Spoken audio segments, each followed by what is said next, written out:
അതായത്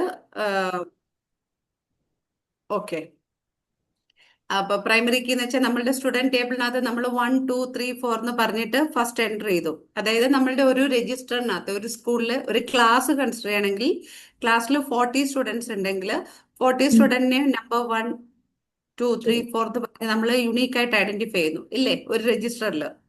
അതായത് name, age, et cetera, class details. അപ്പോൾ ആ റോ നമ്പർ 1 എന്ന് പറയുന്നത് യുണീക്ക് ആയിട്ട് നമ്മൾ കുറച്ച്, കാരണം നമ്മളിപ്പം ഈവൻ കളികൾക്ക് നോക്കുമ്പോൾ അവർക്ക് നമ്പർ ആയിരിക്കും.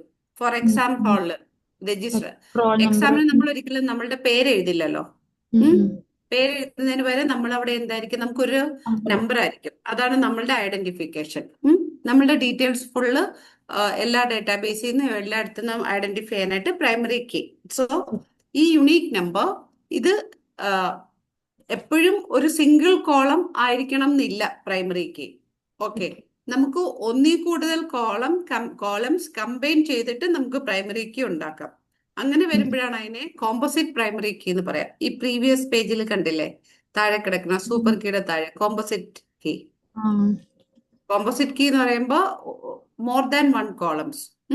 അതിന്റെ സാമ്പിൾസ് വേറെ കാണിച്ചു തരാം. പിന്നെ foreign keys. So, primary key in a table uniquely identifies each row and column or set of columns in a table. Then a set of columns. Primary key